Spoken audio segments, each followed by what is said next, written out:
Good morning viewers, market പ്ലസിൻ്റെ പുതിയൊരു സെക്ഷനിലേക്ക് എല്ലാ പ്രേക്ഷകർക്കും സ്വാഗതം.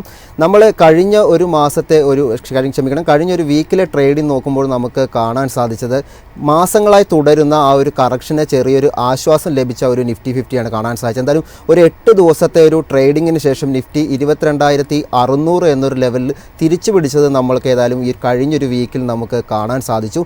ഏതായാലും നമുക്ക് മാർക്കറ്റിൻ്റെ ഒരു അപ്ഡേറ്റ്സ് നോക്കാം. കഴിഞ്ഞൊരു വീക്കിൽ എങ്ങനെയായിരുന്നു മാർക്കറ്റ് പെർഫോം ചെയ്തത്. ഏതായാലും നമുക്ക് മാർക്കറ്റിലേക്ക് വരുമ്പോൾ നമുക്ക് കാണാൻ സാധിക്കുന്നത് കഴിഞ്ഞ ഒരു വെള്ളിയാഴ്ചത്തെ ട്രേഡിംഗ് സെഷനിൽ ഇന്ത്യൻ മാർക്കറ്റ് ഏതായാലും ഒരു 22,552 എന്നുള്ളൊരു ലെവൽ, അതായത് ഒരു 7 പോയിൻറ്റിൻ്റെ നേരിയ ഒരു നേട്ടം രേഖപ്പെടുത്തിയ ഒരു ക്ലോസിംഗ് ആയിരുന്നു കാണാൻ സാധിച്ചത്. നിഫ്റ്റി ബാങ്കിലോട്ട് വരുമ്പോഴും ഒരു 130 പോയിൻറ്റിൻ്റെ ഒരു ഇടിവ് നമുക്ക് കാണാൻ സാധിച്ചിരുന്നു. 48,497 എന്നൊരു ലെവലിലാണ് നിഫ്റ്റി ബാങ്കിങ് സൂചികയിൽ ട്രേഡിംഗ് ഇന്നലെ കഴിഞ്ഞ ഒരു ട്രേഡിംഗ് സെഷനിൽ അവസാനിച്ചത്. ഏതായാലും നിഫ്റ്റി ഒരു ട്രേഡിംഗ്, അതായത് നിഫ്റ്റി 50യിലെ സ്റ്റോക്കുകൾ പരിശോധിക്കുമ്പോൾ നമുക്ക് കാണാൻ സാധിച്ചത് അഡ്വാൻസായി 20 ഓഹരികളാണ് ഒരു ക്ലോസിങ്ങിൽ ഉണ്ടായിരുന്നത്. ഡിക്ലൈനായി 30 ഓഹരികളും എന്നൊരു രീതിയിലാണ് നിഫ്റ്റി 50യിൽ ഒരു ക്ലോസിംഗ് ഉണ്ടായത്. നിഫ്റ്റി 50യിൽ ഏറ്റവും നേട്ടം രേഖപ്പെടുത്തിയ ഒരു സ്റ്റോക്കിലോട്ട് വരുമ്പോൾ Reliance, Tata Motors, bell, Bajaj auto തുടങ്ങിയ ഓഹരികളൊക്കെ ഒരു നേട്ടം രേഖപ്പെടുത്തുന്ന ഒരു കാഴ്ചയുമാണ് ഇന്ത്യൻ മാർക്കറ്റിൽ കാണാൻ സാധിച്ചത്. കൂടാതെ നമ്മളൊരു സ്റ്റോക്ക് ട്രേഡിങ്ങിൻ്റെ ഒരു മൊത്തത്തിലുള്ളൊരു കണക്ക് പരിശോധിക്കുമ്പോൾ NSEയിൽ ഏകദേശം 2,988 ഓഹരികളിലാണ് ഒരു ട്രേഡിംഗ് നടന്നത്. അതിൽ 1,800-ലധികം സ്റ്റോക്കുകൾക്ക് കഴിഞ്ഞ വെള്ളിയാഴ്ച ഒരു പോസിറ്റീവായ രീതിയിൽ ക്ലോസ് ചെയ്യാൻ സാധിച്ചു. 1000-ലധികം, അതായത് 1093 സ്റ്റോക്കുകളാണ് ഒരു ഡിക്ലൈനായിട്ട് ഇന്ത്യൻ മാർക്കറ്റിൽ ക്ലോസ് ചെയ്തിട്ടുണ്ടായിരുന്നത്. ഏതായാലും നമുക്കൊരു ഗ്ലോബൽ മാർക്കറ്റിൻ്റെ ഒരു രീതിയിലോട്ട് അങ്ങോട്ടേക്ക് നമുക്ക് പോകുമ്പോൾ കാണാൻ സാധിച്ചത്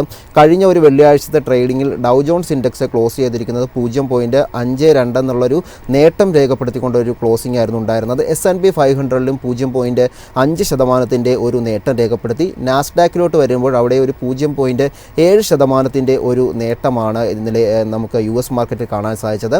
യൂറോപ്യൻ മാർക്കറ്റിലോട്ട് വരുമ്പോൾ FTSE 100 0.03 എന്നുള്ളൊരു നേരിയ ഇടിവാണ് രേഖപ്പെടുത്തിയത്. ഡാക്സിൽ 1.75 ഒരു വലിയ രീതിയിലുള്ള ഒരു ഇടിവും രേഖപ്പെടുത്തുന്ന ഒരു മാർക്കറ്റാണ് കാണാൻ സാധിച്ചത്. ഏഷ്യൻ മാർക്കറ്റിലോട്ട് വരുമ്പോൾ നിക്കി 225-ൽ ഒരു 0.6% ഒരു നേട്ടവും രേഖപ്പെടുത്തിയിരുന്നു. ഏതായാലും നമുക്ക് ഇതാണ് മാർക്കറ്റിൻ്റെ ഒരു ഓവറോൾ സമ്മറി ആയിട്ട് പറയാനുള്ളത്. ഇനി നമുക്ക് US മാർക്കറ്റിൻ്റെ ഒരു ട്രേഡിംഗ് എങ്ങനെയാണ് അവസാനിച്ചത്, കൂടാതെ US മാർക്കറ്റിൽ എന്തൊക്കെ ന്യൂസുകളാണ് നമുക്കുള്ളതെന്ന് നിഖിൽ നമുക്ക് വേണ്ടി ഷെയർ ചെയ്യുന്നുണ്ട്. നിഖിൽ, നമ്മളിപ്പോൾ ഒരു US മാർക്കറ്റിലോട്ട് വരുമ്പോൾ US മാർക്കറ്റിൻ്റെ ഒരു കഴിഞ്ഞ ഒരാഴ്ച അല്ലെങ്കിൽ കഴിഞ്ഞ ഒരു ദിവസം എങ്ങനെയായിരുന്നു ഒരു ക്ലോസിംഗ് ഉണ്ടായിരുന്നത്, എന്തൊക്കെ ന്യൂസുകളാണ് US മാർക്കറ്റിൻ്റെ ഭാഗത്ത് നിന്ന് നമുക്കിപ്പോൾ ഷെയർ ചെയ്യാനുള്ളത്? വിഷ്ണു, US മാർക്കറ്റ് പരിശോധിക്കുമ്പോൾ നമുക്ക് കാണാൻ പറ്റുന്ന ഒരു കാര്യം എന്ന് പറഞ്ഞിട്ടുണ്ട്, S&P 500-ൽ ഒരു 0.8% ഒരു ഇടിവ് കാണാൻ പറ്റുന്നുണ്ട്. അതുപോലെ തന്നെ നാസ്ഡാക്ക് ഫ്യൂച്ചേഴ്സിൽ 1%-ഓളമുള്ളൊരു ഇടിവും, ഡൗ ജോൺസ് ഫ്യൂച്ചേഴ്സ് 0.60% ഒരു ഇടിവുമാണ് രേഖപ്പെടുത്തിയത്. S&P 500-ലേക്ക് വരികയാണെങ്കിൽ സെപ്റ്റംബറിന് ശേഷമുള്ള അതിൻ്റെ ഏറ്റവും വലിയൊരു വീക്ക്ലി ഡിക്ലൈനാണ് S&P 500-ൽ കാണാൻ വേണ്ടി സാധിച്ചത്. ഈ മാർക്കറ്റ് വോളറ്റാലിറ്റിക്കുള്ള പ്രധാന കാരണമായി നമ്മൾ US-ൽ നിന്ന് മനസ്സിലാക്കുന്നത് US മെക്സിക്കോ, കാനഡ തമ്മിലുള്ള താരിഫ് പ്രശ്നമാണ്. ഇതിൻ്റെ കൂടെ നമുക്കിപ്പോൾ പങ്കുവയ്ക്കാനുള്ളൊരു വാർത്ത എന്ന് പറഞ്ഞിട്ടുണ്ടെങ്കിൽ കാനഡയ്ക്ക് പുതിയൊരു പ്രൈം മിനിസ്റ്റർ വരുന്നു എന്നൊരു കാര്യം നമ്മളിപ്പോൾ പങ്കുവയ്ക്കുകയാണ്. മാർക്ക് കാർണറി എന്നാണ് അദ്ദേഹത്തിൻ്റെ പേര്. മുൻ സെൻട്രൽ ബാങ്ക് ഗവർണറാണ് കാനഡയുടെ. അദ്ദേഹം കാനഡയുടെ അമരക്കാരനായി വരുന്നു എന്നൊരു വിവരമാണ് നമുക്ക് പങ്കുവയ്ക്കാനുള്ളത്. കാനഡ സാമ്പത്തിക പ്രശ്നങ്ങൾ നേരിട്ടുകൊണ്ടിരിക്കുമ്പോൾ ഒരു സാമ്പത്തിക വിദഗ്ധനെ തന്നെ അവരുടെ പ്രൈം മിനിസ്റ്ററായി അവിടെ നിയമിച്ചിരിക്കുന്നു ലിബറൽ പാർട്ടി എന്നൊരു വിവരമാണ് നമുക്ക് പങ്കുവയ്ക്കാനായിട്ടുള്ളത്. അമേരിക്കയിലേക്ക് തിരിച്ചു പോവുകയാണെങ്കിൽ അമേരിക്കയിലെ ന്യൂസുകൾ പരിശോധിക്കുകയാണെങ്കിൽ ട്രംപിനെ പറ്റി ഫോക്സ് ന്യൂസ് ഒരു ഇൻ്റർവ്യൂവിൽ ചോദിച്ചു, ഇപ്പോഴത്തെ എക്കണോമിക് സിറ്റുവേഷനെ പറ്റി താങ്കൾ എന്താണ് കാണുന്നത്, ഇതൊരു റിസഷനിലേക്കോ മറ്റോ ഒക്കെ പോകുമോ എന്ന് അദ്ദേഹത്തോട് ചോദിച്ചപ്പോൾ അദ്ദേഹം ഇതിനെ കാണുന്നത്, അദ്ദേഹം പറഞ്ഞത് ഇപ്പോൾ അമേരിക്കൻ എക്കോണമി ഒരു ട്രാൻസിഷനാണ്, തൻ്റെ കീഴിൽ അമേരിക്കൻ എക്കോണമിയിൽ ഒരു ട്രാൻസിഷൻ നടന്നു നിൽക്കുന്നു എന്നൊരു വിവരമാണ് അദ്ദേഹം അതിനെപ്പറ്റി പങ്കുവച്ചത്. അടുത്തത് എക്കണോമിക് റിപ്പോർട്ട് നോക്കുകയാണെങ്കിൽ അമേരിക്കയിൽ നിന്ന് കൺസ്യൂമർ സെൻറ്റിമെൻറ്റ് ഡാറ്റ പുറത്തു വരാനിരിക്കുകയാണ്. പോരാതെ ഇൻഫ്ലേഷൻ ഡാറ്റയും പുറത്തു വരാനിരിക്കുന്നു. കൺസ്യൂമർ പ്രൈസ് ഇൻഡെക്സ് വെനസ്ഡേയും അതേ ബുധനാഴ്ചയും പ്രൊഡ്യൂസേഴ്സ് പ്രൈസ് ഇൻഡെക്സ് വ്യാഴാഴ്ചയുമായാണ് അമേരിക്കയിൽ നിന്ന് നമുക്ക് ഈ വാരം പ്രതീക്ഷിക്കാനായിട്ടുള്ളത്. അമേരിക്കയുടെ ഇൻഫ്ലേഷനിലേക്ക് വരികയാണെങ്കിൽ ഫെബ്രുവരിയിലൊരു മോഡറേറ്റ് ലെവൽ ഇൻഫ്ലേഷനാണ് അവർ പ്രതീക്ഷിക്കുന്നത് ജാനുവരിയായി കമ്പയർ ചെയ്യുമ്പോൾ. എന്നാൽ പ്രൊഡ്യൂസർ പ്രൈസ് കൺസ്യൂമർ പ്രൈസിനേക്കാളും വേഗത്തിൽ വർദ്ധിക്കുന്നു എന്നൊരു പ്രശ്നം അമേരിക്കയിൽ നേരിടുന്നു എന്നതാണ് അമേരിക്കയെ പറ്റി നമുക്ക് പറയാനുള്ളത്. വിഷ്ണു, ഓക്കെ, നിഖിൽ, ഇനി നമുക്ക് അറിയേണ്ടത് യൂറോപ്യൻ മാർക്കറ്റിനെ പറ്റിയാണ്. യൂറോപ്യൻ മാർക്കറ്റിലോട്ട് വരുമ്പോൾ നമുക്ക് കഴിഞ്ഞ ഒരു വീക്കിൽ അല്ലെങ്കിൽ കഴിഞ്ഞ ഒരാഴ്ച നമുക്കൊന്ന് എടുത്ത് നോക്കാം. ആ ഒരു വീക്കിൽ തന്നെ ക്ലോസ് ചെയ്തപ്പോൾ ഉണ്ടായത് ഏകദേശം ഒരു ഇടിവ് തന്നെയാണ് മാർക്കറ്റിൽ കഴിഞ്ഞൊരു വെള്ളിയാഴ്ച നമുക്ക് കാണാൻ സാധിച്ചത്. ഫൂഡ്സെ 100-ൽ 0.03% ഒരു നേരിയ ഇടിവായിരുന്നെങ്കിൽ തന്നെ ഡാക്സിൽ ഏകദേശം 1.75% വലിയൊരു ഇടിവാണ് രേഖപ്പെടുത്തിയത്. അപ്പോൾ യൂറോപ്യൻ മാർക്കറ്റിലെ ആ ഒരു ട്രേഡിങ്ങോ അല്ലെങ്കിൽ യൂറോപ്യൻ മാർക്കറ്റിലെ ന്യൂസായിട്ട് എന്താണ് ഷെയർ ചെയ്യാനുള്ളത്? വിഷ്ണു, യൂറോപ്യൻ മാർക്കറ്റും വലിയൊരു അനിശ്ചിതത്വത്തിൽ തന്നെയാണ് നിൽക്കുന്നത്. ട്രംപിൻ്റെ താരിഫ് നടപടികൾ അവരെ വല്ലാതെ വലക്കുന്നു എന്ന് വേണം നമ്മൾ കരുതാൻ വേണ്ടിയിട്ട്. അതായത് സ്റ്റോക്സ് 600 ഇൻഡെക്സിൽ 0.46% ഒരു ഇടിവാണ് കാണാൻ സാധിക്കുന്നത്. ഈ വർഷത്തിൽ ആദ്യമായാണ് ഒരാഴ്ച സ്റ്റോക്ക് 600 ഒരു ഇടിവിൽ ക്ലോസ് ചെയ്യുന്നത്. മികച്ചൊരു റണ്ണായിരുന്നു അതുവരെ അത് നടത്തിക്കൊണ്ടിരുന്നത്.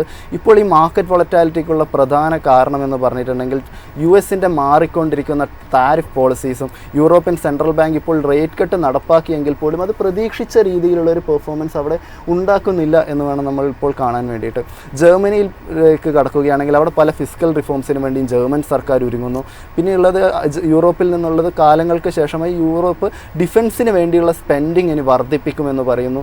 അതായത് അമേരിക്ക നാറ്റോയിൽ നിന്ന് പിൻവലിയണമെന്ന് ഇലോൺ മസ്ക് അടക്കമുള്ള ആളുകൾ വരെ പറയുന്ന ഒരു സാഹചര്യം ഉണ്ടാകുന്നു. ഇതിൻ്റെ ഭാഗമായി തന്നെ യൂറോപ്പ് ഇപ്പോൾ ഡിഫൻസ് സ്പെൻഡിങ് കൂടുതലായി വർദ്ധിക്കുന്നു. പിന്നെ യൂറോപ്പ് മാർക്കറ്റിനെ കൂടുതൽ വിലച്ച ഒരു കാര്യം എന്ന് പറഞ്ഞിട്ടുണ്ടെങ്കിൽ US ജോബ്സ് ഡാറ്റ വന്നത് പ്രതീക്ഷക്കൊത്ത് ഉയർന്നില്ല എന്നത് തന്നെയാണ് യൂറോപ്പിനെയും വളച്ചൊരു കാര്യം. പിന്നെ യൂറോപ്പ് നോക്കുകയാണെങ്കിൽ യൂറോപ്പിലെ ഏറ്റവും വലിയൊരു സെക്ടർ അല്ലെങ്കിൽ സെഗ്മെൻറ്റ് എന്ന് പറയുന്നത് അവരുടെ ലക്ഷറി പ്രൊഡക്ട്സിനുള്ള സെഗ്മെൻറ്റാണ്. ലക്ഷറി പ്രൊഡക്റ്റ് സെഗ്മെൻറ്റ് ഇപ്പോൾ മികച്ച രീതിയിൽ പെർഫോം ചെയ്യുന്നില്ല. ലക്ഷറി 10 ഇൻഡെക്സ് പരിശോധിക്കുകയാണെങ്കിൽ 2.7% ഒരു ഇടിവാണ് ഉണ്ടായിട്ടുള്ളത്. അതിൽ തന്നെ പ്രധാന കമ്പനിയായ റിച്ച്മോണ്ടിൻ്റെ ഓഹരികളിൽ 5%, ബർബറിയുടെ ഓഹരികൾ 7%-ഓളമാണ് വിഷ്ണു ഇടിഞ്ഞിരിക്കുന്നത്. പ്രേക്ഷകരോട് ഇനി ഞങ്ങൾക്ക് ഒരു കാര്യം പങ്കുവെക്കാനുള്ളത്, മൈഫിൻ TV പുതിയ ഒരു പാത തുടങ്ങാനുള്ളൊരു പ്ലാനിങ്ങിലാണ്. അതായത് മാർക്കറ്റ് അവേഴ്സ് ഓപ്പൺ ആയതിനു ശേഷവും കൂടുതൽ അപ്ഡേറ്റ്സ് പ്രേക്ഷകരിലേക്ക് എത്തിക്കുക എന്നുള്ളത്. അതിൻ്റെ ഭാഗമായി തന്നെ ഇനി നമ്മൾ മാർക്കറ്റ് പ്ലസിലൊക്കെ ഒരു ചെറിയ മാറ്റം വരുത്താനുള്ള ഒരു പ്ലാനിങ്ങിലാണ്. അതായത് നമ്മുടെ പ്രദീപ് ചന്ദ്രശേഖർ സാർ ഇന്ന് ചില പേഴ്സണൽ കാര്യങ്ങൾ കാരണം ഇന്ന് സാറിന് ഇവിടെ എത്തിച്ചേരാൻ സാധിച്ചിട്ടില്ല. ഏതായാലും സാറ് ഇനി തൊട്ടുള്ള ഒരു ഷോയിൽ ഒരു പക്ഷേ 9:30 തൊട്ട് 10:30 വരെ എന്നുള്ളൊരു ടൈമിൽ, അതായത് മാർക്കറ്റ് ഓപ്പണിംഗ് ലൈവിൽ നമുക്ക് കൂടുതൽ അപ്ഡേറ്റ്സ് സാർ ഇനി ആ ഒരു ഷോയിലായിരിക്കും തരാനുള്ള ഒരു സാധ്യത ഉണ്ടാകുന്നത്. എന്തായാലും നമ്മൾ ഇതിനെക്കുറിച്ചുള്ള കൂടുതൽ അപ്ഡേറ്റ്സ് പ്രോഗ്രാമിലൂടെ തരുന്നതാണ്. ഏതായാലും നമുക്ക് ഒന്ന് ഏഷ്യൻ മാർക്കറ്റിലോട്ടൊന്ന് വരാം. ഏഷ്യൻ മാർക്കറ്റിലോട്ട് നമുക്ക് വരുമ്പോൾ കാണാൻ സാധിച്ചത് ഏഷ്യ പസഫിക് മാർക്കറ്റ് ഒരു മിക്സഡ് ആയിട്ടുള്ള രീതിയിലുള്ള ഒരു പെർഫോമൻസ് ആണ് കഴിഞ്ഞൊരു വീക്കിൽ കാണാൻ സാധിച്ചത്. എന്നിരുന്നാൽ തന്നെ ഒരു വോളറ്റാലിറ്റി മാർക്കറ്റിൽ ഉണ്ടായിരുന്നു എന്നുള്ളതാണ് ശ്രദ്ധിക്കേണ്ട കാര്യം. നമ്മൾ ജപ്പാൻ മാർക്കറ്റിൻ്റെ ഒരു പെർഫോമൻസിലോട്ട് പോകുമ്പോൾ നിക്കി 225-ൽ ഒരു ഫ്ലാറ്റ് ആയിട്ടുള്ള ഒരു രീതിയിലാണ് ട്രേഡിംഗ് ഉണ്ടായിരുന്നത്. കൂടാതെ ജപ്പാനീസ് ക്യാഷ് ഏണിങ്സ് പരിശോധിക്കുമ്പോൾ ഏകദേശം 2.8% ഒരു ഇയർ ഓൺ ഇയർ വർധനവ് ഉണ്ടായിട്ടുണ്ടായിരുന്നു ജനുവരിയിൽ. ഇതൊരു ഡിസംബറിൽ വെച്ച് നോക്കുമ്പോൾ ഒരു വർധനവായിട്ട് തന്നെ നമുക്ക് വിലയിരുത്താൻ സാധിക്കുന്നതായിരുന്നു. കൂടാതെ സൗത്ത് കൊറിയൻ മാർക്കറ്റിൻ്റെ ഒരു പെർഫോമൻസിലോട്ട് വരുമ്പോൾ കോസ്പി ഓപ്പൺ ചെയ്തത് ഏകദേശം 0.14% ഒരു ലോവർ രീതിയിലായിരുന്നു. കൂടാതെ കോസ്റ്റാക്ക് ഏകദേശം 0.83% ഒരു ഇടിവും രേഖപ്പെടുത്തിക്കൊണ്ടുള്ള ഒരു ഏഷ്യൻ മാർക്കറ്റായിരുന്നു കാണാൻ സാധിച്ചത്. കൂടാതെ ചൈനീസ് മാർക്കറ്റിലോട്ട് വരുമ്പോൾ കൺസ്യൂമർ ഇൻഫ്ലേഷൻ എന്ന് പറയുന്ന ഒരു കാര്യം 0-ൽ താഴെ പോയി എന്നൊരു ന്യൂസായിരുന്നു കഴിഞ്ഞ ഒരു വീക്കിൽ നമുക്ക് ചൈനയുടെ ഭാഗത്തു നിന്നുണ്ടായിരുന്നത്. ഏകദേശം -0.7 എന്നുള്ളൊരു രീതിയിലാണ് ഇത്തരത്തിലൊരു ഇടിവുണ്ടായത്. അതായത് ഏകദേശം ഒരു 13 മാസങ്ങൾക്ക് ശേഷം ഫസ്റ്റ് ടൈം ആദ്യമായിട്ടാണ് ഇത്തരത്തിലൊരു ഇടിവ് ചൈനീസ് മാർക്കറ്റിൽ ഉണ്ടായിരുന്നത്. കൂടാതെ ചൈന അനൗൺസ് ചെയ്തിരിക്കുകയാണ് പുതിയ റീറ്റെയിലറ്ററി ടാരിഫ്. അതായത് കനേഡിയൻ അഗ്രികൾച്ചർ പ്രൊഡക്ട്സിനും അല്ലെങ്കിൽ കനേഡിയൻ ഗുഡ്സിനൊക്കെ ഇത്തരത്തിലുള്ളൊരു ടാക്സ് വരും. ഏകദേശം 100% ടാക്സ് റെസിപ്രോക്കൽ ടാക്സാണ് കനേഡിയൻ ഓയിൽസിന് വരാൻ പോകുന്നത്. അതുപോലെ ഓയിൽ കേക്ക്സ്, പീസ് ഇത്തരത്തിലുള്ള കാര്യങ്ങൾക്കൊക്കെ ചൈന ഇനി ടാക്സ് വരും എന്നുള്ള രീതിയിലുള്ള ഒരു ന്യൂസും നമുക്ക് ലഭ്യമായിട്ടുണ്ട്. ഇതൊക്കെയാണ് നിഖിൽ ഇപ്പോൾ നമുക്കിപ്പോൾ നമ്മുടെ ഏഷ്യ പസഫിക് മാർക്കറ്റിൻ്റെ ഭാഗത്ത് നിന്ന് ന്യൂസസ് ആയിട്ട് ഷെയർ ചെയ്യാനുള്ളത്. വിഷ്ണു, ഇപ്പോൾ ഏഷ്യൻ മാർക്കറ്റ് പരിശോധിക്കുകയാണെങ്കിൽ ഏറ്റവും കൂടുതൽ വാർത്തകൾ വന്നുകൊണ്ടിരിക്കുന്നത് ചൈനയിൽ നിന്നാണ് എന്ന് മനസ്സിലാക്കാം. ചൈന ഒരു ഡിഫ്ലേഷനിലേക്ക് കടന്നു, അല്ലെങ്കിൽ ഡിഫ്ലേഷൻ എന്ന് സാങ്കേതികമായി പറയാൻ പറ്റില്ലെങ്കിൽ പോലും -0.7% ഒരു കൺസ്യൂമർ ഇൻഫ്ലേഷനാണ് ഉണ്ടായിരിക്കുന്നത്. അതായത് പ്രൈസ് കുറയുകയാണ് ചെയ്തത്. ചൈന ഒരു ഡിഫ്ലേഷൻ സ്റ്റേറ്റിലേക്ക് കടന്നു എന്നൊരു വിവരം തന്നെയല്ലേ നമ്മളിത് മനസ്സിലാക്കേണ്ടത്. ചൈനീസ് പോളിസികളിൽ നിന്ന് ചൈന പ്രതീക്ഷിച്ച ഒരു നേട്ടം ചൈനയ്ക്ക് ഇതുവരെ നേടാൻ കഴിഞ്ഞിട്ടില്ല എന്നുള്ളൊരു കാര്യം. പിന്നെ ചൈന കൂടുതൽ ഞെരുക്കത്തിലേക്ക് ഏർപ്പെട്ടിരിക്കുന്നു. അതായത് കാനഡ ചൈനയ്ക്കെതിരെ താരിഫ് വെച്ചിരിക്കുന്നു. അതിൻ്റെ റിട്ടാലിയേറ്റ് ആയിട്ട് ചൈനക്കും ആക്ഷൻ എടുക്കേണ്ടി വന്നിരിക്കുന്നു എന്നൊരു കാര്യമല്ലേ നമ്മളിപ്പോൾ ചൈനയിൽ നിന്ന് അത്ര ശുഭകരമായ വാർത്തയല്ലല്ലോ ലഭിച്ചുകൊണ്ടിരിക്കുന്നത്. നിഖിലിപ്പോൾ ചൈനയുടെ കാര്യം എടുത്തു പറയുമ്പോൾ നമുക്ക് മനസ്സിലാക്കേണ്ട ഒരു കാര്യം, ചൈനയ്ക്ക് ഇപ്പോൾ താരിഫിൻ്റെ ആ ഒരു അനിശ്ചിതത്വം നിലനിൽക്കുന്ന സമയം തന്നെ. അതിൽ തന്നെ എടുത്തു പറയേണ്ട കാര്യം അമേരിക്കയുടെ ഭാഗത്തു നിന്നുള്ള താരിഫ്. അതായത് ചൈനയാണ് ഏറ്റവും കൂടുതൽ അമേരിക്കയിലോട്ട് പ്രൊഡക്ട്സുകൾ ഇമ്പോർട്ട് ചെയ്യുന്നത്. അല്ല, അമേരിക്ക ഏറ്റവും കൂടുതൽ ഇമ്പോർട്ടായിട്ടുള്ള ആ ഒരു പ്രൊഡക്ട്സുകൾ വാങ്ങുന്നത് എന്ന് പറയുന്നത് ചൈനയിൽ നിന്നാണ്. ചൈനയിൽ നിന്നാണ് ഏറ്റവും കൂടുതൽ ഇറക്കുമതി വരുന്നത്. അപ്പോൾ അമേരിക്കയുടെ ഭാഗത്തു നിന്ന് ഇത്തരത്തിലുള്ള ഒരു താരിഫ് അനിശ്ചിതത്വം ഉണ്ട്. ഇപ്പോൾ കാനഡയുടെ ഭാഗത്തു നിന്ന് ഇത്തരത്തിലുള്ള ഒരു അനിശ്ചിതത്വം വരികയാണ്. അതായത് ചൈനയെ സംബന്ധിച്ചോളം അത്ര ശുഭകരമായൊരു കാര്യമല്ല ഇത്തരം മാർക്കറ്റിൽ നമുക്ക് കാണാൻ സാധിക്കുന്നത്. അടുത്തത് നമ്മൾ ഇന്ത്യൻ മാർക്കറ്റിലേക്ക് കടക്കുകയാണെങ്കിൽ ഒരു കഴിഞ്ഞ വാരം എന്ന് പറഞ്ഞിട്ടുണ്ടെങ്കിൽ ഒരു മികച്ച പെർഫോമൻസ് തന്നെയായിരുന്നു ഇന്ത്യൻ ഇൻഡെക്സുകൾ കാഴ്ചവെച്ചത്. ഈ വാരത്തിലേക്ക് കടക്കുമ്പോൾ അതിൻ്റെ ഒരു പെർഫോമൻസ് എങ്ങനെയാകാനുള്ള സാധ്യതയാണ് വിഷ്ണു നമുക്ക് കാണാൻ വേണ്ടി സാധിക്കും? നിഖിൽ, നമ്മൾ ആ ഒരു ഇന്ത്യൻ മാർക്കറ്റിലോട്ട് കടക്കുന്നതിന് മുമ്പ് നമുക്ക് താരിഫിൻ്റെ കാര്യം ഒന്ന് വിലയിരുത്തേണ്ടതുണ്ട്. അതായത് ഇപ്പോൾ നമ്മൾ എടുത്തു പറയുമ്പോൾ ഇന്ത്യൻ മാർക്കറ്റിൽ ഏതൊക്കെ സെക്ടറിലാണ് താരിഫ് ബാധിക്കാൻ സാധ്യതയുള്ളത് നമ്മൾ ആദ്യം മനസ്സിലാക്കും. അപ്പോൾ അതിനു മുമ്പ് നമ്മൾ ആദ്യം മനസ്സിലാക്കേണ്ടത് എന്താണ് താരിഫ് എന്ന് ആദ്യം ഡിസ്കസ് ചെയ്യുക. അതായത് താരിഫ് എന്ന് പറയുമ്പോൾ നമ്മൾ അമേരിക്കയെ സംബന്ധിച്ചിടത്തോളം പറയുമ്പോൾ അമേരിക്ക ഏറ്റവും കൂടുതൽ പ്രൊഡക്ട്സുകൾ പുറത്തു നിന്ന് ഇറക്കുമതി ചെയ്യുന്ന ഒരു കൺട്രിയാണ്. കാരണം എന്തെന്ന് വെച്ച് കഴിഞ്ഞാൽ അമേരിക്കയിൽ ഉണ്ടാകുന്ന ആ ഒരു ലേബർ കോസ്റ്റ്, അതായത് അവിടുത്തെ ഒരു പ്രൊഡക്റ്റ് അവിടെ ഉൽപ്പാദിപ്പിക്കാൻ അമേരിക്കയിൽ ഒരു ചിലവ് വരുന്നതെന്ന് പറയുന്നത് വളരെ വലുതാണ്. കാരണം എന്ന് പറയുന്നത് അവിടുത്തെ ലേബർ കോസ്റ്റ് വളരെ വലുതാണ്. അതായത് ഇപ്പോൾ നമ്മൾ കേരളത്തിലോട്ട് വന്നാൽ തന്നെ ഒത്തിരി അമേരിക്കൻ കമ്പനികൾ ഇവിടെ വർക്ക് ചെയ്യുന്നുണ്ട്, എസ്പെഷ്യലി ഇൻ BPO സെക്ടർ. അതിൻ്റെ ഒരു പ്രധാനപ്പെട്ട കാരണം എന്ന് പറഞ്ഞാൽ അവിടെ ഒരാളെ വെച്ച് നമ്മൾ വർക്ക് ചെയ്യണമെങ്കിൽ കൂടുതൽ എക്സ്പെൻസ് അവർക്ക് കൊടുക്കേണ്ടി വരും. അതിലും കുറഞ്ഞൊരു തുകയിൽ നമുക്ക് ഇവിടെ ആളെ വെച്ച് വർക്ക് ചെയ്യാൻ പറ്റും. ഈ ഒരു കാര്യം നിലനിൽക്കുന്നതുകൊണ്ടാണ് അമേരിക്ക കൂടുതൽ പ്രൊഡക്ട്സുകൾ എവിടെ നിന്ന് ഇമ്പോർട്ട് ചെയ്യുന്നത്, ചൈനയിൽ അല്ലെങ്കിൽ ഇന്ത്യ പോലുള്ള കൺട്രികളിൽ നിന്ന് ഇമ്പോർട്ട് ചെയ്യുന്നത്. ഏതായാലും ഇങ്ങനെ വരുമ്പോഴത്തേക്കും അമേരിക്കയ്ക്ക് സംഭവിക്കുന്ന പറഞ്ഞാൽ ഇമ്പോർട്ട് ചെയ്യുന്നതിനേക്കാൾ കൂടുതൽ എക്സ്പോർട്ട് ചെയ്യേണ്ടി വന്നാൽ ട്രേഡ് ഡെഫിസിറ്റ് എന്ന് ഉദ്ദേശിക്കുന്നത് അവർ എക്സ്പോർട്ട് ചെയ്യുന്നതിനേക്കാൾ കൂടുതൽ അവർ ഇമ്പോർട്ട് ചെയ്യുന്നത്. ഏകദേശം ഒരു $900 ബില്യൺ ഒരു ഡെഫിസിറ്റിലാണ് ഇപ്പോൾ കണക്കാക്കുന്നത്. അതായത് ഇപ്പോൾ ചൈനയിൽ നിന്നാണ് ഏറ്റവും കൂടുതൽ ഒരു ഇറക്കുമതി ആര് നടത്തുന്നത്? അമേരിക്ക ഏകദേശം ഒരു $500 ബില്യൻ്റെ ഒരു ഇറക്കുമതിയാണ് ചൈനയിൽ നിന്ന് നടത്തുന്നത്. പക്ഷേ ആ സമയത്ത് അമേരിക്ക ചൈനയിലോട്ട് കയറ്റി വയ്ക്കുന്നത് ഏകദേശം $150 ബില്യൻ്റെ മാത്രമേ ഉള്ളൂ. അപ്പോൾ അതായത് ഒരു $350 ബില്യൻ്റെ ഒരു വ്യത്യാസമുണ്ട്. അതിൻ്റെ അർത്ഥം എന്ന് പറയുന്നത് അമേരിക്ക ആ ഒരു പണം ആർക്ക് കൊടുക്കണം? ചൈനയ്ക്ക് കൊടുക്കണം എന്നുള്ളതാണ്. ആ ഡെഫിസിറ്റ് എന്ന് പറയുന്നത് വലിയൊരു പ്രശ്നമായി അമേരിക്ക മാറുമെന്നാണ് നമ്മുടെ ഡൊണാൾഡ് ട്രംപ് പ്രതീക്ഷിക്കുന്നത്. കാരണം എന്ന് വെച്ച് കഴിഞ്ഞാൽ ഇന്ത്യക്കും ഇതുപോലെ കൊടുക്കുന്നു. ഇപ്പോൾ ഇന്ത്യയുടെ ഒരു കണക്ക് പ്രകാരം അമേരിക്ക പറയുന്നത് ഏകദേശം $100 ബില്യൺ ഇന്ത്യക്ക് കൊടുക്കാനുണ്ടെന്നാണ്. പക്ഷേ ഇന്ത്യയുടെ ഒരു കണക്ക് പ്രകാരം ഇന്ത്യ പറയുന്നത് അത്തരത്തിലുള്ളൊരു എമൗണ്ട് ഇല്ല, അതിലും കുറച്ചേ ഉള്ളൂ എന്നുള്ള രീതിയിലാണ്. എന്നിരുന്നാൽ തന്നെ ഇത് മൊത്തം കൂട്ടുമ്പോൾ ഇതൊരു വലിയൊരു തുക അമേരിക്കയ്ക്ക് ഒരു ബാധ്യതയായിട്ട് വരും. ഇതുകൊണ്ടാണ് ട്രംപ് ഈ ഒരു താരിഫുമോ അല്ലെങ്കിൽ ഈ ഒരു ട്രേഡ് വാറായിട്ട് മുന്നോട്ട് പോകുന്നത്. അദ്ദേഹം ഇലക്ഷന് മുമ്പ് വരുന്നത്, അതായത് ഈ ഒരു തെരഞ്ഞെടുപ്പിൽ വിജയിക്കുന്നതിന് മുമ്പ് തന്നെ ഇത്തരത്തിലുള്ള ഒരു പ്രഖ്യാപനം പറഞ്ഞിരുന്നു, താരിഫുമായി മുന്നോട്ട് പോകുന്നു. എന്നാൽ കഴിഞ്ഞ ഒരു ഭരണം നോക്കുമ്പോൾ വലിയ രീതിയിൽ അത്തരത്തിലുള്ള ഒരു തീരുമാനം ഉണ്ടാകാത്തത് കൊണ്ട് തന്നെയാണ് അദ്ദേഹം ഇപ്പോൾ ഒരു ഭരണത്തിൽ വന്ന ആദ്യ സമയത്ത് തന്നെ ഇത്തരത്തിലുള്ള ഒരു തീരുമാനമായി മുന്നോട്ട് പോയത്. ഇന്ത്യയിൽ നമ്മൾ എടുത്തു നോക്കുമ്പോൾ ഇന്ത്യയിൽ ഏതൊക്കെ സെക്ടറിലാണ് ഇത് പ്രധാനമായിട്ട് ബാധിക്കുന്നത് എന്ന് പറയുമ്പോൾ നമുക്ക് ആദ്യം പറയേണ്ട സെക്ടർ എന്ന് പറയുന്നത് ഇന്ത്യ അമേരിക്കയിലോട്ട് കയറ്റി അയക്കുന്ന കുറച്ച് സെക്ടറുകളുണ്ട്. എസ്പെഷ്യലി പറയുകയാണെങ്കിൽ ഫാർമ. അമേരിക്ക ഇന്ത്യയെ സംബന്ധിച്ചിടത്തോളം ഒരു ഫാർമയുടെ കാര്യത്തിൽ വലിയൊരു ബിസിനസ്സുള്ള ഒരു ഏരിയയാണ്. കാരണം ഇന്ത്യയുടെ ഫാർമസ്യൂട്ടിക്കൽ പ്രൊഡക്ട്സുകൾ അങ്ങോട്ട് കയറ്റി അയക്കുമ്പോൾ ഇവിടുത്തെ ഒരു ഫാർമസ്യൂട്ടിക്കൽ കമ്പനികളുടെ റവന്യൂവിൻ്റെ ഒരു ഭൂരിഭാഗവും നമുക്ക് അമേരിക്കയിൽ നിന്നാണ് വരുന്നത്. അതുകൊണ്ട് തന്നെ ഒരു ഫാർമ സെക്ടറിൽ വലിയ രീതിയിലൊരു സ്വാധീനം ഈ ഒരു താരിഫിന് ഉണ്ടാകാൻ ചാൻസ് ഉണ്ട്.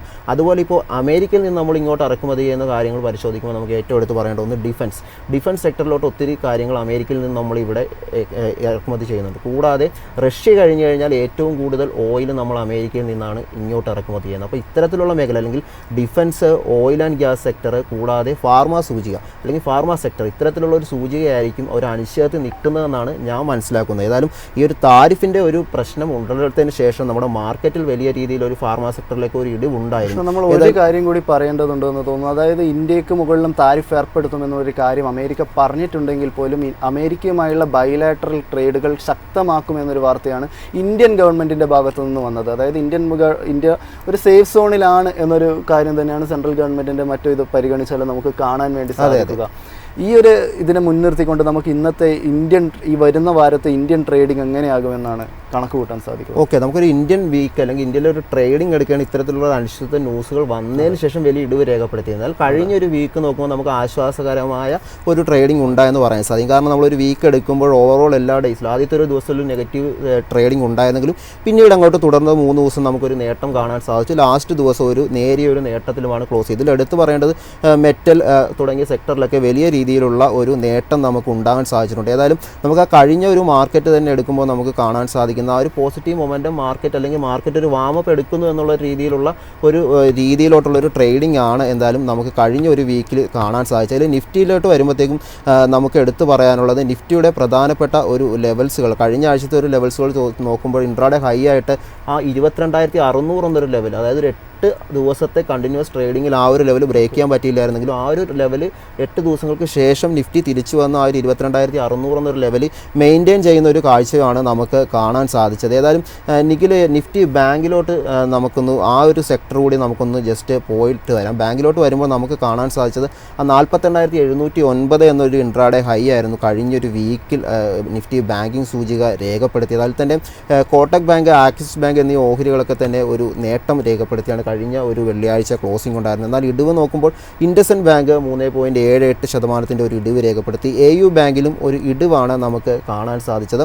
ഇനി നമുക്ക് ആ സെക്ടറൽ പെർഫോമൻസ് ജസ്റ്റ് ഒന്ന് നോക്കാം. എങ്ങനെയായിരുന്നു കഴിഞ്ഞൊരു വീക്കിൽ സെക്ടറൽ പെർഫോമൻസ് എടുക്കുമ്പോൾ നിഫ്റ്റി മീഡിയ കഴിഞ്ഞ വാരത്തിലും കഴിഞ്ഞ ദിവസങ്ങളിലൊക്കെ മികച്ച ഒരു പെർഫോമൻസ് തന്നെയാണ് നിഫ്റ്റി മീഡിയയുടെ ഭാഗത്തു നിന്ന് വന്നിട്ടുള്ളത്. അത് നിഫ്റ്റി മീഡിയ പരിശോധിക്കുകയാണെങ്കിൽ ഏകദേശം 2% നേട്ടത്തോടു കൂടിയായിരുന്നു കഴിഞ്ഞ വാരത്തിൽ നിഫ്റ്റി മീഡിയ ക്ലോസ് ചെയ്തിരിക്കുന്നത്. 1488 എന്നൊരു മികച്ചൊരു പെർഫോമൻസ് കാഴ്ചകൊണ്ടുള്ള ഒരു ക്ലോസിംഗ് ആണ് നിഫ്റ്റി മീഡിയയിൽ നിന്ന് കാണാൻ സാധിച്ചിട്ടുള്ളത്. ടോപ്പ് ഗെയിനേഴ്സ് നോക്കുകയാണെങ്കിൽ സീഡ് എൻ്റർടൈൻമെൻറ്റ്സിൻ്റെ ഓഹരികൾ തന്നെയായിരുന്നു 6% നേട്ടത്തോടു കൂടി കഴിഞ്ഞ വെള്ളിയാഴ്ച ക്ലോസ് ചെയ്തത്. നെറ്റ്വർക്ക് 18 ഓഹരികളിൽ 3.25%, സാരിഗമ ഓഹരികൾ 2.5% മുകളിലുമുള്ളൊരു നേട്ടമാണ് രേഖപ്പെടുത്തിയിരിക്കുന്നത്. ഹാത്വേ കേബിൾ, ഡെൻ നെറ്റ്വർക്ക്സ് ഓഹരികൾ 1.25%, 2%ഉള്ളൊരു നേട്ടം രേഖപ്പെടുത്തിയപ്പോൾ PVR ഐനോക്സിൻ്റെ ഓഹരികളിലേക്ക് വരികയാണെങ്കിൽ വിഷ്ണു 2% ഇടിവാണ് നമുക്ക് കാണാൻ സാധിച്ചത്. ഡിഷ് TV ഇന്ത്യയുടെ ഓഹരികൾ 0.5% ഇടിഞ്ഞപ്പോൾ നെസാറ ടെക്നോളജീസ് ഓഹരികൾ വളരെ മാർജിനലായൊരു ഇടിവും രേഖപ്പെടുന്നതാണ് വിഷ്ണു നമുക്ക് കാണാൻ വേണ്ടി സാധിച്ചത്. എന്നാൽ കഴിഞ്ഞ ഒരു വാരത്തിൽ എല്ലാ സെക്ടേഴ്സും ഇന്ത്യയെ സംബന്ധിച്ചിടത്തോളം പോസിറ്റീവിലാണ് അവസാനിച്ചത്. എങ്കിൽ പോലും അതിൽ ഏറ്റവും കൂടുതൽ സമ്മർദ്ദം നേരിട്ടത് നിഫ്റ്റി IT ആണ് എന്നാണ് നമുക്ക് കാണാൻ കഴിയുന്നത്. അതെ, IT സെക്ടറിലായിരുന്നു വലിയ രീതിയിൽ ഒരു ഇടിവ് രേഖപ്പെടുത്തിയത്. അതിൽ എടുത്തു പറയേണ്ട IT സെക്ടറിൽ തന്നെ പല സ്റ്റോക്കുകളിലും ഒരു ഇടിവ് രേഖപ്പെടുത്തിയിരുന്നു. പ്രധാനപ്പെട്ട സ്റ്റോക്കുകളിലൊക്കെ തന്നെ ഒരു IT-യിൽ ഒരു ഇടിവ് നമുക്ക് കാണാൻ സാധിച്ചിട്ടുണ്ട്. അതിൽ നമ്മൾ എടുത്തു പറയേണ്ടത് കഴിഞ്ഞ ഒരു വെള്ളിയാഴ്ചത്തെ ഒരു ട്രേഡിംഗ് എടുക്കുകയാണെങ്കിൽ തന്നെ LTIമിൻ്റെ ഓഹരിയൊക്കെ 2.45% ഒരു ഇടിവാണ് രേഖപ്പെടുത്തിയത്. കൂടാതെ എംഫസൈസ് 1.8% ഇടിവ് രേഖപ്പെടുത്തി. ഇൻഫോസിസ് വലിയ രീതിയിൽ 1.8% ഒരു ഇടിവാണ് രേഖപ്പെടുത്തിയത്. അങ്ങനെ എല്ലാ സ്റ്റോക്കുകളും, അതായത് Wipro, persistent system, tech Mahindra തുടങ്ങിയ സ്റ്റോക്കുകളൊക്കെ തന്നെ ഒരു ഇടിവ് രേഖപ്പെടുത്തുന്ന ഒരു കാഴ്ചയാണ് കഴിഞ്ഞൊരു വെള്ളിയാഴ്ച നമുക്ക് കാണാൻ സാധിച്ചത്. അതൊക്കെ കോഫോർജിൻ്റെ ഒരു ഓഹരി മാത്രം 1% ഒരു നേട്ടം രേഖപ്പെടുത്തിയാണ് ഒരു IT സൂചികയിൽ വെള്ളിയാഴ്ച ഒരു ക്ലോസിംഗ് ഉണ്ടായതായിട്ട് നമുക്ക് കാണാൻ സാധിക്കുന്നത്. വിഷ്ണു, നിഫ്റ്റി IT കഴിഞ്ഞിട്ടുണ്ടെങ്കിൽ താരിഫിൻ്റെയും മറ്റും സമ്മർദ്ദത്തിൽ ഏർപ്പെടാനുള്ള ഏറ്റവും സാധ്യതയുള്ള, വിഷ്ണു പറഞ്ഞതുപോലെ ഏറ്റവും സമ്മർദ്ദം നേരിടാൻ സാധ്യതയുള്ളത് നിഫ്റ്റി ഫാർമയാണ്. നിഫ്റ്റി ഫാർമ പരിശോധിക്കുമ്പോഴും 0.25% ഇടിവോട് കൂടിയാണ് നിഫ്റ്റി ഫാർമ അവസാനിച്ചിരിക്കുന്നത്. 20,378 എന്നൊരു ലെവലിലാണ് നിഫ്റ്റി ഫാർമയിൽ ക്ലോസിംഗ് നടന്നിട്ടുള്ളത്.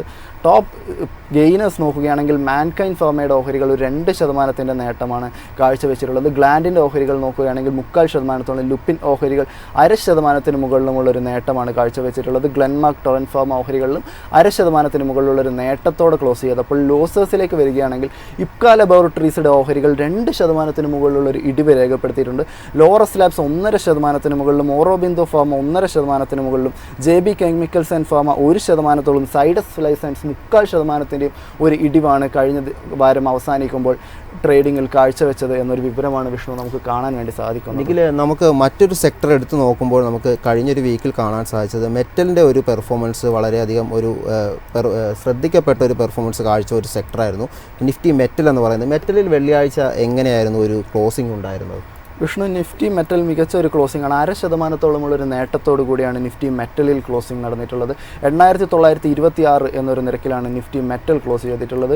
ടോപ്പ് ഗെയിനേഴ്സ് പരിശോധിക്കുകയാണെങ്കിൽ വെൽസ്പൺ കോർപ്പറേഷൻ്റെ ഓഹരികൾ 1.5% മുകളിലുള്ളൊരു പെർഫോമൻസ് കാഴ്ചവെച്ചിട്ടുണ്ട്. ഹിൻഡാൽകോ ഇൻഡസ്ട്രീസ് 1.5%, നാഷണൽ അലുമിനിയം 1.25% മുകളിലുമുള്ളൊരു നേട്ടം. ഹിന്ദുസ്ഥാൻ സിങ്ക് പരിശോധിക്കുകയാണെങ്കിലും 1%ഉള്ളൊരു നേട്ടമാണ് കാണാൻ വേണ്ടി സാധിക്കുന്നത്. ടാറ്റ സ്റ്റീലിൽ 0.25% ഒരു നേട്ടവും കാണാൻ വേണ്ടി സാധിക്കുന്നു. എന്നാൽ ലോസേഴ്സിലേക്ക് കടക്കുകയാണെങ്കിൽ രത്നാമണി മെറ്റൽസ് ട്യൂബ്സിൻ്റെ ഓഹരികൾ 1%, steel authority 1%, Jindal steel and power 0.5% മുകളിലുള്ളൊരു ഇടിവാണ് വിഷ്ണു രേഖപ്പെടുത്തിയിട്ടുള്ളത്.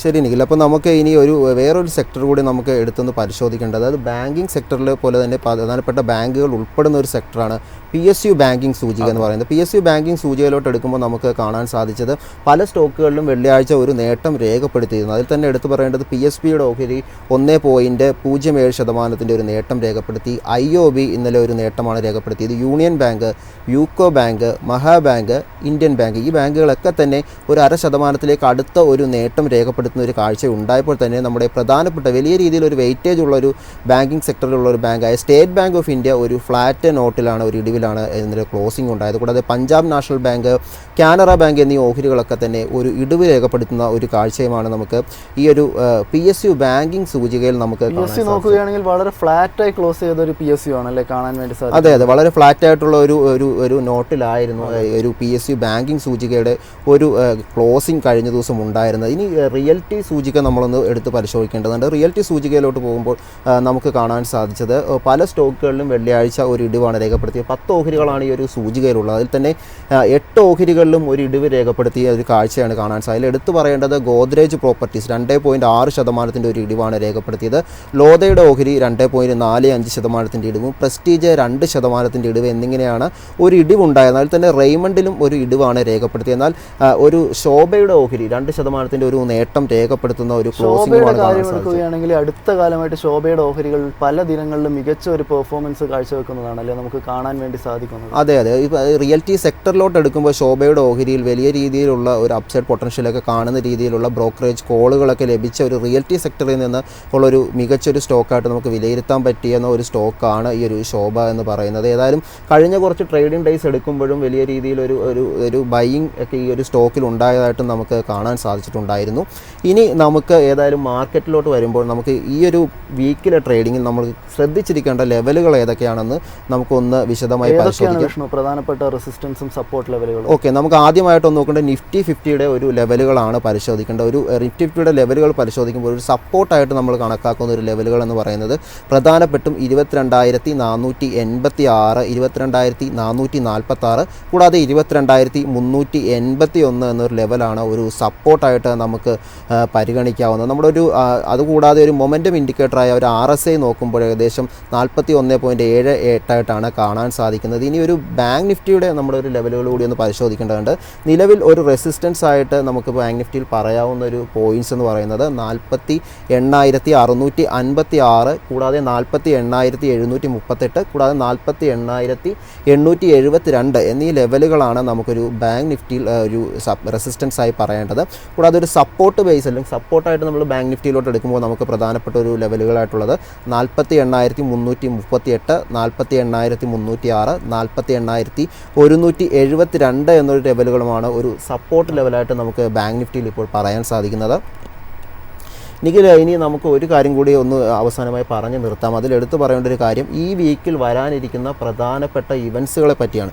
അത് നമുക്കൊന്ന് എടുത്തു പറയേണ്ടിയിരിക്കുന്നു. ഈ ഒരു വീക്കിലെ പ്രധാനപ്പെട്ട ഒരു ഇവൻറ്റ്സുകൾ നമ്മൾ എടുക്കുമ്പോൾ നമുക്ക് ആദ്യമായിട്ട് പറയാനുള്ളത് ഈ യുണൈറ്റഡ് സ്റ്റേറ്റ്സിൽ നിന്ന് വരാനുള്ള ഇവൻറ്റ്സുകളാണ്. അതിൽ ആദ്യമായിട്ട് എടുത്തു പറയേണ്ടത് വെനസ്ഡേ വരാനിരിക്കുന്ന inflation, API, EI, crude oil, അത്തരത്തിലുള്ള ഇവൻറ്റുകളൊക്കെ ഉണ്ട്. കൂടാതെ PPI, അതായത് ഇനിഷ്യൽ ജോബ്ലെസ് ക്ലെയിം, അത് വരുന്നത് വ്യാഴാഴ്ചയാണ് US നിന്ന്. കൂടാതെ മിഷഗിൻ ഇൻഫ്ലേഷൻ എക്സ്പെക്റ്റേഷൻസ് വരുന്നത് ഈ ഒരു വെള്ളിയാഴ്ചയാണ് നമുക്ക് US നിന്ന് ലഭിക്കുന്നത്. കൂടാതെ യൂറോപ്പിൻ്റെ ഒരു പ്രധാന ഇവൻറ്റുകളപ്പോൾ നമ്മൾ എടുക്കുമ്പോൾ യൂറോ ഗ്രൂപ്പ് മീറ്റിംഗ് ഉണ്ട്, അത് ഇന്നാണ് നടക്കാനിരിക്കുന്നത്. കൂടാതെ ഇൻഡസ്ട്രിയൽ പ്രൊഡക്ഷൻ്റെ മീറ്റിംഗ് ആയിട്ട് അതിൻ്റെ ഡേറ്റകൾ ലഭ്യമാകുന്നത് നമുക്ക് വ്യാഴാഴ്ചയായിരിക്കും. ഇനി ചൈനയിലോട്ട് വരുമ്പോൾ നമുക്ക് കാണാൻ സാധിക്കുന്നത് ചൈനയിൽ വെഹിക്കിൾ സെയിൽസിൻ്റെ ഒരു റിപ്പോർട്ട്സ് വരാനുണ്ട്. അതൊരു പ്രധാനപ്പെട്ട ഒരു റിപ്പോർട്ട്സ് തന്നെയാണ്. കാരണം ഒത്തിരി വെഹിക്കിൾസ് ഇപ്പോൾ ചൈനയിൽ നിന്ന് പല രാജ്യങ്ങളിലോട്ടും എക്സ്പോർട്ട് ചെയ്യുന്നുണ്ട്. ഏതായാലും ആ ഒരു ഡേറ്റ വരുന്നത് ഫ്രൈഡേ ആണ്. ഫ്രൈഡേ ഈ ഒരു ഡേറ്റ ലഭ്യമാകും. കൂടാതെ UK ഭാഗത്തുനിന്ന് വരാനുള്ളത് ഫ്രൈഡേ തന്നെ ഒരു ഇവൻ്റാണ്. GDP, ഗുഡ് ട്രേഡ് ബാലൻസ്, കൂടാതെ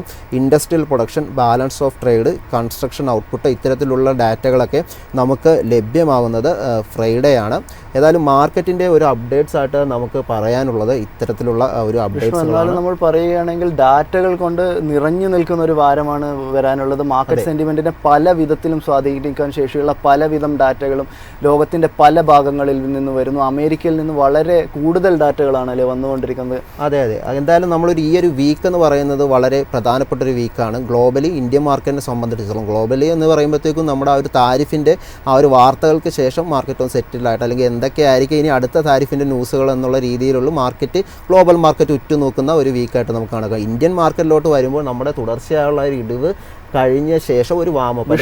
എന്ത് തോന്നുന്നു, ഇന്ത്യൻ മാർക്കറ്റ് കഴിഞ്ഞ ആഴ്ച പോലെ തന്നെ ഈ ആഴ്ച ഒരു കുതിപ്പുണ്ടാകുമോ? ഈ ആഴ്ച കുതിപ്പുണ്ടാകുന്ന എന്തായാലും നോക്കിയിരുന്ന് കാണണം. എന്താണെന്ന് വെച്ച് കഴിഞ്ഞാൽ മാർക്കറ്റ് ഒരു വാമപ്പ് എടുത്തിട്ടുണ്ട്, അതായത് പോസിറ്റീവായൊരു രീതിയിലൊരു സ്റ്റാർട്ട് തന്നിട്ടുണ്ട്. നമുക്ക് എന്തായാലും ഈ ആഴ്ച ഒരു ശുഭപ്രതീക്ഷയോടെ തന്നെ ഇരിക്കാം. മാർക്കറ്റ് നല്ല രീതിയിൽ പെർഫോം ചെയ്യട്ടെ, നിക്ഷേപകർക്ക് നല്ലൊരു വാരമാകട്ടെ. ഏതായാലും മാർക്കറ്റ് പ്ലസ് ഇന്നിപ്പോൾ വൈൻഡപ്പ് ചെയ്യുകയാണ്.